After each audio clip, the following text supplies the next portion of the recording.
Hello students, इस lecture में हम लोग सेंट्रिपिटल फोर्स इसके बारे में स्टडी करेंगे। ये जो सेंट्रिपिटल फोर्स है ये सर्कुलर मोशन के लिए कंप्लीटली नेसेसरी है या एब्सोल्युटली नेसेसरी है।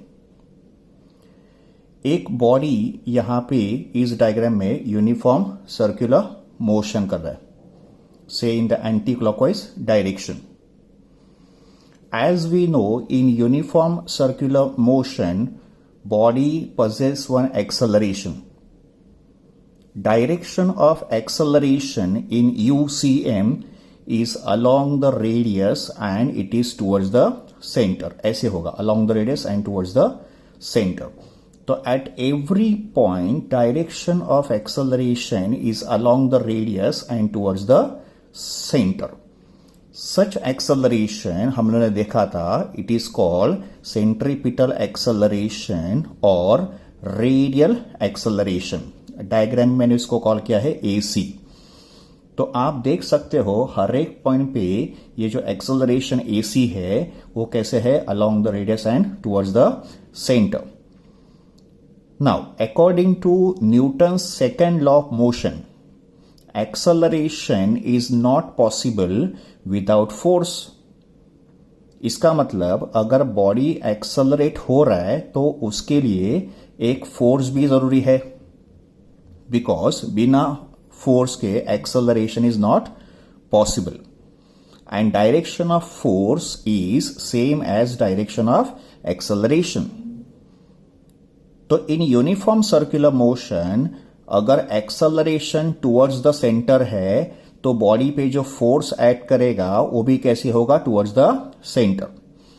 And such a force which is acting along the radius and towards the centre is called as centripetal force.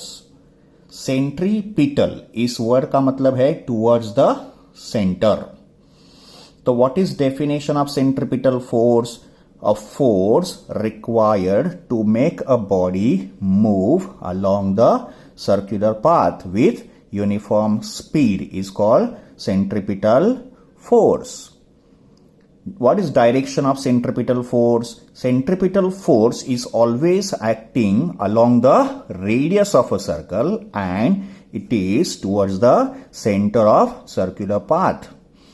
So as we can see in the diagram, direction of centripetal force is always along the radius of a circle and it is towards the center of a circular path. Now, इस centripetal force का formula क्या होगा? तो we know F equals to m into A, that is force equals to mass into acceleration. Therefore, centripetal force is equal to mass into centripetal acceleration. In vector form, we can say vector F equals to m into vector AC. What is AC? It is centripetal acceleration. C का मतलब centripetal. Centripetal acceleration is also called radial acceleration. So इसको हम लोग AR भी बोल सकते हैं। AR, R का मतलब radial. Therefore, F, vector F equals to m into minus omega square into vector R. Now, यहां पे माइनस साइन रिप्रेजेंट कर रहा है इस AC का डायरेक्शन। तो we know that centripetal acceleration is directed toward the center, जो radius vector R के अपोजिट में होगा। तो since AC vector and R vector both are in opposite direction, we have this negative sign. Therefore, we can say vector F equals to minus of m omega square into vector R. Minus n को मैंने outside transfer किया.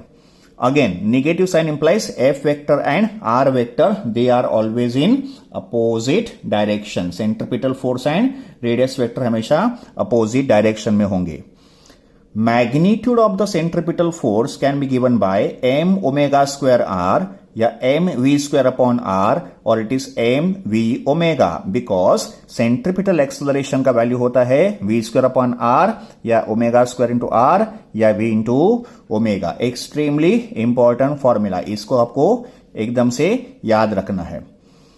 Centripetal force circular motion के लिए absolutely necessary है। इसका मतलब without centripetal force circular motion is not possible. तो for every circular motion there must be some centripetal force. These are examples of centripetal force. Any force which is along the radius and towards the center can be called as centripetal force. Example number 1, gravitational force.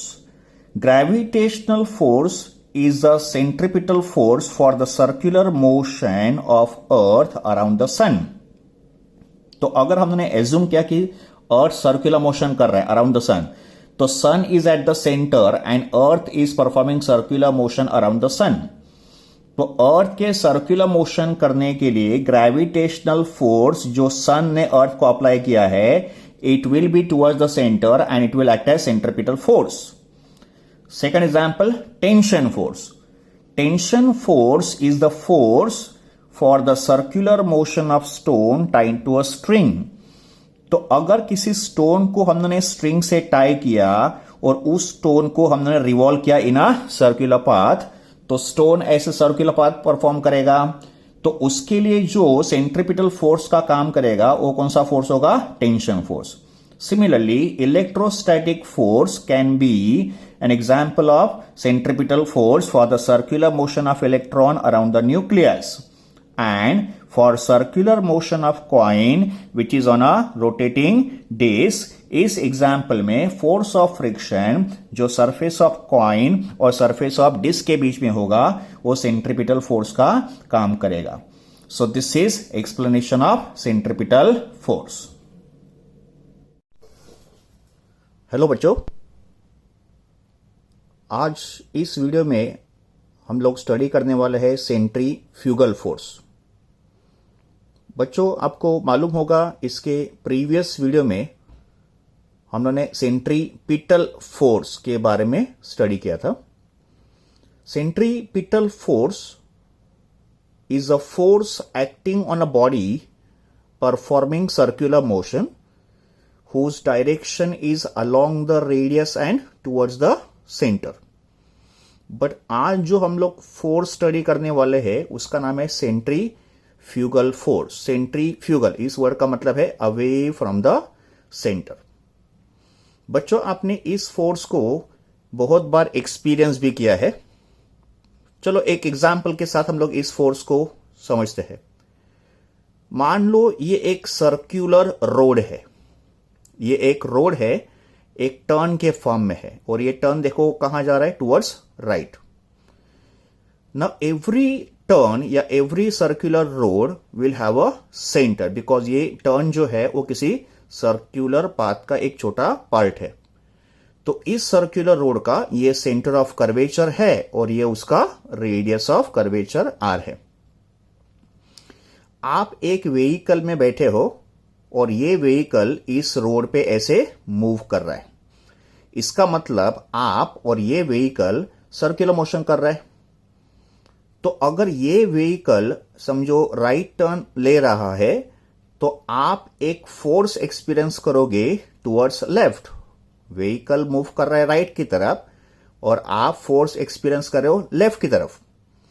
But इस force को अगर हमने centre के साथ describe किया तो with respect to centre ये जो फोर्स आप एक्सपीरियंस कर रहे हो ये किस तरफ है? Away from the centre.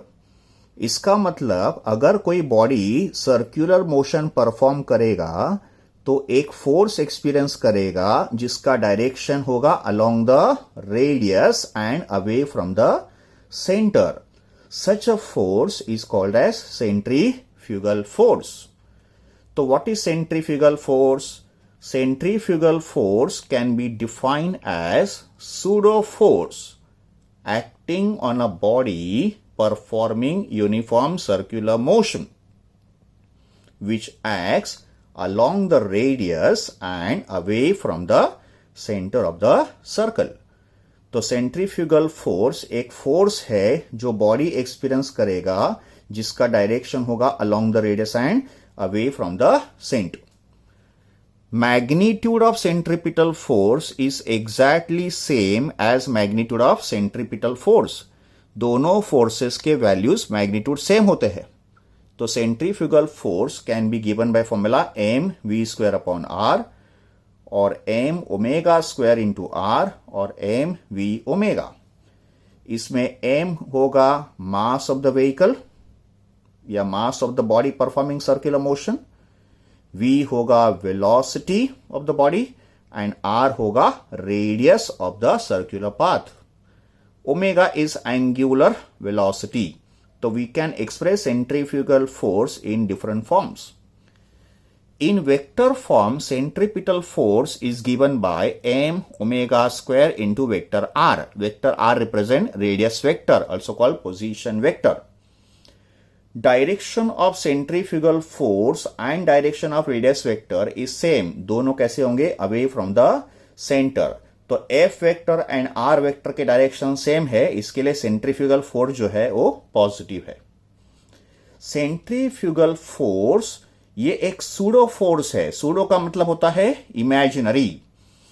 इसका मतलब आप इस फोर्स को एक्सपीरियंस कर पाओगे, बट इस फोर्स के ओरिजिन को कभी डिस्क्राइब नहीं कर पाओगे। Origin of centrifugal force can not be described. तो ये कोई रियल फोर्स नहीं है, जैसे ग्रेविटेशनल फोर्स है, इलेक्ट्रोस्टैटिक फोर्स है या टेंशन फोर्स है, ये सब रियल फोर्सेस है, उसके हमको ओरिजिन पता है। बट सेंट्रीफ्यूगल फोर्स जो है इसका ओरिजिन आप बता नहीं पाओगे। ये फोर्स आपको कौन अप्लाई कर रहा है, आप कभी भी उसका ओरिजिन एक्सप्लेन नहीं कर पाओगे। सो इसको बोलेंगे सूडो फोर्स या इमेजिनरी फोर्स। और सेंट्रीफ्यूगल फोर्स जो है वो हमेशा non inertial frame of reference में ही आता है। तो बच्चों, फ्रेम ऑफ रेफरेंस जो होते हैं वो दो टाइप के होते हैं। What is frame of reference? Frame of reference set of coordinates होते हैं, जैसे एक्स कोऑर्डिनेट, वाई कोऑर्डिनेट और जेड कोऑर्डिनेट, जिसके हेल्प से हम लोग बॉडी के मोशन को या पोजीशन को डिस्क्राइब करते हैं। So frame of reference is a set of coordinates used to describe position या motion of a body. Now ये जो फ्रेम ऑफ रेफरेंस होते हैं उसके दो कैटेगरीज होते हैं, इसके दो टाइप्स होते हैं। एक होता है इनर्शियल फ्रेम ऑफ रेफरेंस और दूसरा होता है non inertial frame of reference. Inertial frame of reference is that frame which is either at rest और in uniform motion. Uniform motion का मतलब कांस्टेंट वेलोसिटी। तो जो फ्रेम या तो रेस्ट पे होगा या कांस्टेंट वेलोसिटी से मूव करेगा, उस फ्रेम को बोला जाएगा inertial frame of reference. Non-inertial frame is that frame which is moving with some acceleration. तो इसको बोलते हैं accelerated frame of reference. तो ऐसे frame of reference दो टाइप के होते हैं। अभी सर्कुलर मोशन में इन दो फ्रेम को हम लोग कहां यूज करेंगे? तो अगर आप किसी बॉडी को सर्कुलर मोशन करते हुए देखोगे, का मतलब आप खुद सर्कुलर मोशन नहीं परफॉर्म कर रहे हो, कोई दूसरा बॉडी सर्कुलर मोशन परफॉर्म कर रहा है और आपने उस सर्कुलर मोशन को क्या किया? सिर्फ ऑब्जर्व किया है। So you are the observer. तो ऐसे कंडीशन में आप जो है वो इनर्शियल फ्रेम में होंगे और तभी आप सेंट्रीपिटल फोर्स से उस सर्कुलर मोशन को डिस्क्राइब करोगे, जैसे motion of electron around the nucleus. Now electron के मोशन के लिए आप जो है वो आप ऑब्जर्वर हो और आप अभी सिर्फ सर्कुलर मोशन को ऑब्जर्व कर रहे हो। सर्कुलर मोशन इलेक्ट्रॉन कर रहा है और आपने तो इलेक्ट्रॉन को ऑब्जर्व किया है। तो इन दैट केस आप बोलोगे इलेक्ट्रॉन सर्कुलर मोशन कर रहा है because of electrostatic force. That means you are in the inertial frame और आपने इलेक्ट्रॉन के सर्कुलर मोशन को डिस्क्राइब किया with the help of centripetal force. इसका मतलब सेंट्रीपिटल फोर्स जो होता है वो सिर्फ इनर्शियल फ्रेम ऑफ रेफरेंस में ही डिस्क्राइब होता है। नाउ अगर आप सर्कुलर मोशन खुद परफॉर्म कर रहे हो, सर्कुलर मोशन को ऑब्जर्व करना और सर्कुलर मोशन को परफॉर्म करना, बच्चों इन दोनों में डिफरेंस है। तो अगर आप सर्कुलर मोशन परफॉर्म करोगे, जैसे इस एग्जाम्पल में आप व्हीकल के अंदर बैठे हो और आप व्हीकल के साथ सर्कुलर मोशन परफॉर्म कर रहे हो, तो in that case you are in the non-inertial frame because vehicle is moving with some acceleration. And when you are in the non-inertial frame you will experience centrifugal force. इसका मतलब centrifugal force जो है वो non inertial frame में arise होता है और centripetal force जो है वो इनर्शियल फ्रेम ऑफ रेफरेंस में अराइज होता है। तो this is study of centrifugal force. Hello बच्चों, अभी हमको कुछ सर्कुलर मोशन के स्पेशल एप्लीकेशंस स्टडी करते हैं। Number 1, maximum speed of a vehicle along horizontal circular road. तो एक सर्कुलर रोड है। सर्कुलर रोड या तो पूरा सर्कल होगा या तो फिर एक सर्कल का छोटा पार्ट भी हो सकता है, अ small arc of a circle. और ये इस सर्कुलर रोड का सेंटर ऑफ कर्वेचर है and let R be the radius of curvature. एक व्हीकल इस रोड पे सर्कुलर मोशन परफॉर्म कर रहा है।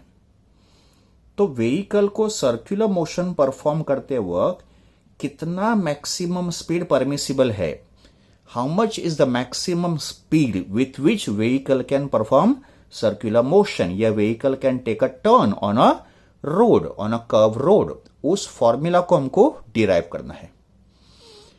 तो मैंने इस पार्ट में या इस डायग्राम में सर्कुलर मोशन का एक छोटा पार्ट ड्रॉ किया है। नाउ ये एक स्मॉल पार्ट है सर्कुलर रोड का, a small arc we can say. और ये सर्कुलर रोड जो है ये ऐसे राइट की तरफ मुड़ रहा है। तो this road is turning towards right. Let C be the centre of curvature and let R be the radius of curvature. Every road will have two edges, inner edge and outer as.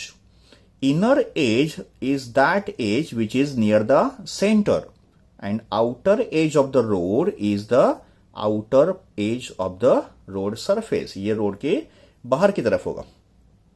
वैसे इस diagram में ये होगा road का inner as because ये towards centre है, और इस तरफ होगा रोड का outer as and this is horizontal road surface. एक व्हीकल, ये व्हीकल का मान लो फ्रंट व्यू है। CG का मतलब centre of gravity and let M be the mass of this vehicle.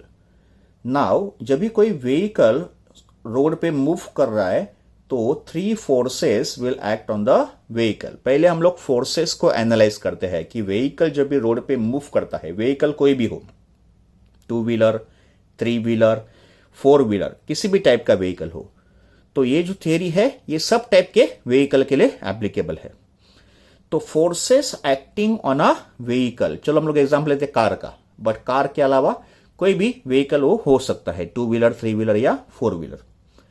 तो when a vehicle is moving on a road, 3 forces will act on the vehicle. Number 1, weight of the vehicle, and weight का formula होता है m into g, where m is mass of the vehicle and g is acceleration due to gravity. And we know that weight always acts vertically downward towards the center of the earth. तो इस diagram में vehicle का जो wait होगा वो ऐसे downward direction में add करेगा, और ये जो वेट है ये एक फोर्स है जो व्हीकल ने रोड के सरफेस के ऊपर अप्लाई किया है। Second, normal reaction. नाउ अगर हमने इस फोर्स को एक्शन कंसिडर किया तो रोड सरफेस भी व्हीकल को एक रिएक्शन फोर्स देगा according to Newton's third law.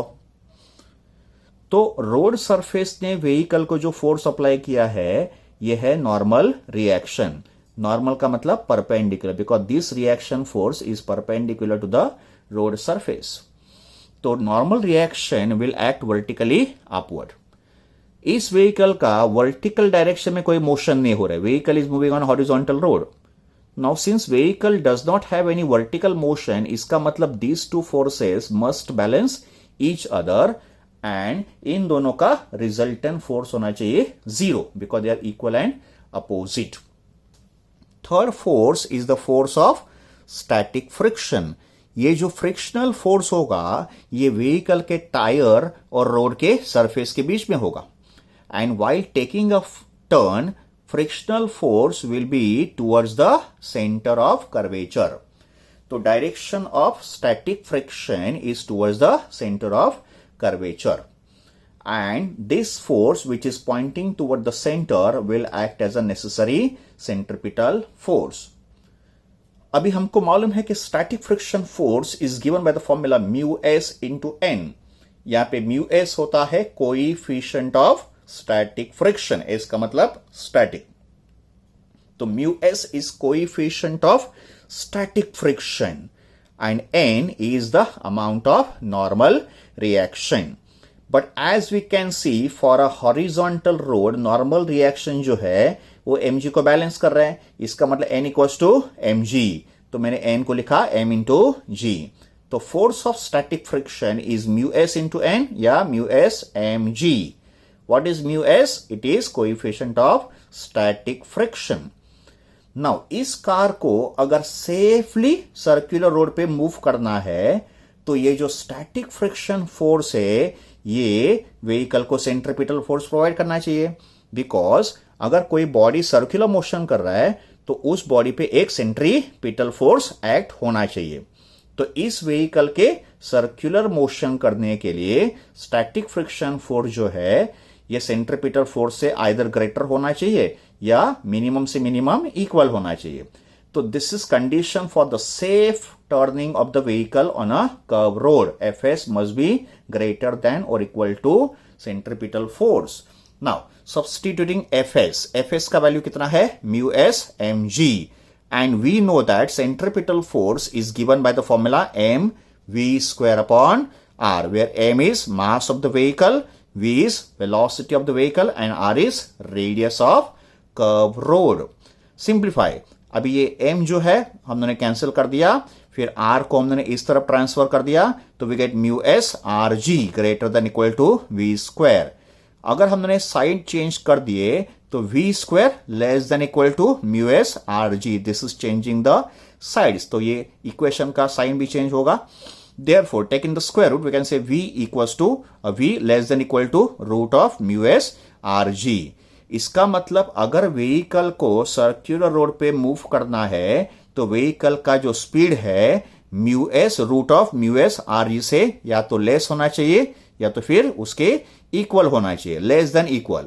इसका मतलब maximum speed of the vehicle on a circular road is given by Vmax equals to root of mu s rg, where mu s is coefficient of static friction, r is radius of curvature of the road, and g is acceleration due to gravity. So this is the formula for maximum speed of a vehicle along the horizontal circular road. Okay, now we start with the second application of circular motion, wheel of death. Well of death, Hindi में इसको बोलेंगे मौत का कुआं, well of death. तो यहां पे मैंने एक डायग्राम ड्रॉ किया है जो एक वेल को रिप्रेजेंट कर रहा है. एक वर्टिकल सिलेंडर है, वेल का मतलब एक वर्टिकल सिलेंडर है और ये उसके वर्टिकल वॉल्स होंगे, और एक व्हीकल इस वेल के अंदर ऐसे सर्कुलर मोशन कर रहा है. तो सर्कुलर मोशन करने के लिए इस वेल ऑफ डेथ में सर्कुलर मोशन करने के लिए व्हीकल का मिनिमम स्पीड कितना होगा ये हमको जानना है. चलो एक डेमोन्स्ट्रेशन देखते हैं. मान लो ये एक वेल है, हाँ, इस वर्टिकल सिलेंडर, तो ये एक वेल कंसिडर करो, इसको एक वेल मान लो.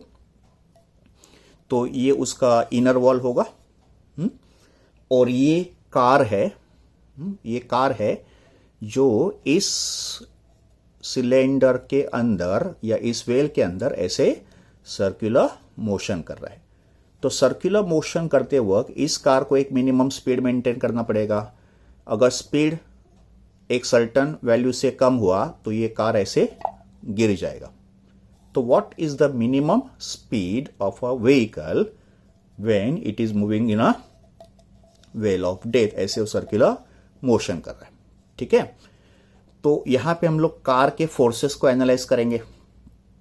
तो मैंने डायग्राम में व्हीकल को कुछ इस तरफ दिखाया है, देखो इस तरफ ऐसा.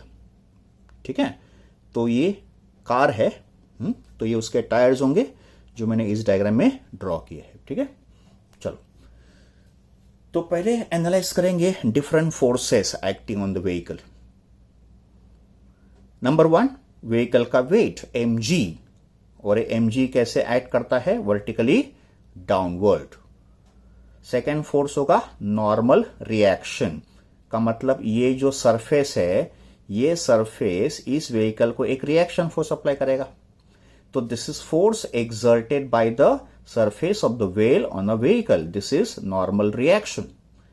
Now this normal reaction is pointing towards the centre of the whale, ये व्हेल की सेंटर की तरफ पॉइंट कर रहा है। तो this is horizontal force pointing towards the centre. And the third force is the frictional force, static frictional force between tires and the surface of the wheel. और ये फ्रिक्शनल फोर्स एक्ट करेगा upward direction, because इस vehicle का जो tendency of motion होगा ये downward direction में होगा। फ्रिक्शन फोर्स हमेशा मोशन के अपोजिट में होता है। तो इस व्हीकल का टेंडेंसी ऑफ मोशन डाउनवर्ड है, इसके लिए फ्रिक्शनल फोर्स कहां एक्ट करेगा? Upward direction. Now in equilibrium position का मतलब अगर व्हीकल को कांटेक्ट लूज नहीं करना है तो फिर ये फ्रिक्शनल फोर्स mg के बराबर होना चाहिए। तो mg is equal to fs। And ये जो नॉर्मल रिएक्शन है, ये नॉर्मल रिएक्शन सेंटर की तरफ है। So this normal reaction should provide necessary centripetal force, because हमको मालूम है अगर किसी बॉडी को सर्कुलर मोशन करना है तो एक सेंट्रिपिटल फोर्स भी चाहिए। तो इस एग्जाम्पल में व्हीकल के सर्कुलर मोशन के लिए जो नेसेसरी सेंट्रिपिटल फोर्स है वो कौन प्रोवाइड कर रहा है? Normal reaction. So normal reaction equals to necessary centripetal force. Centripetal force का फॉर्मूला mv²/r या mr ओमेगा स्क्वायर। ये फॉर्मूला v के फॉर्म में है और ये फॉर्मूला ओमेगा के फॉर्म में। v का मतलब लीनियर वेलोसिटी, ओमेगा का मतलब angular velocity. Now force of static friction Fs जो होता है, it is always less than और equal to μs into N. ये स्टैटिक फ्रिक्शन का हाईएस्ट वैल्यू है, μs इंटू एन का मतलब स्टैटिक फ्रिक्शन या तो μs इंटू एन से कम होगा या उसके बराबर होगा, but not greater than μs into N. तो Fs force of static friction is always less than और equal to μs into N. But इस सिचुएशन में Fs फोर्स किसके बराबर है? mg के बराबर है, बिकॉज ये दोनों फोर्सेस एक दूसरे को बैलेंस कर रहे हैं। तो यहां पे मैंने Fs को रिप्लेस किया mg से। तो नेक्स्ट स्टेप में mg less than equal to μs into N. But normal reaction जो है वो सेंट्रिपिटल फोर्स के बराबर है, तो मैंने n को रिप्लेस किया mv²/r से। Now cancel m from both the sides, so we get g less than equal to μs v²/r। Changing the sides, okay, changing the sides, we get v² greater than equal to rg upon μs, taking the square root v greater than equal to under root of rg upon μs। का मतलब vehicle का जो velocity होगा इस whale of death के अंदर, ये greater than equal to root of rg by μs हो सकता है। ग्रेटर देन इक्वल टू में इक्वल टू साइन जो होगा वो मिनिमम साइन का होगा, वो तो मिनिमम वैल्यू होगा।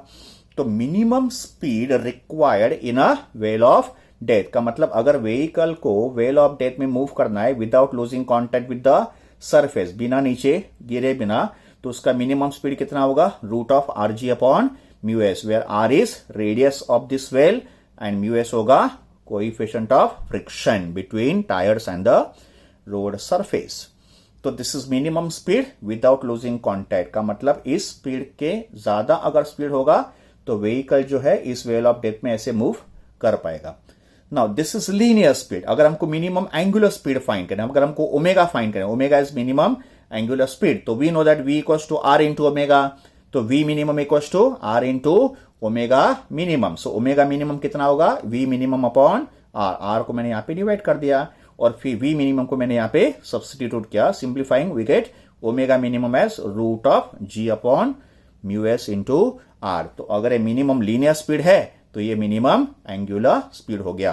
तो this is another application of circular motion called whale of death.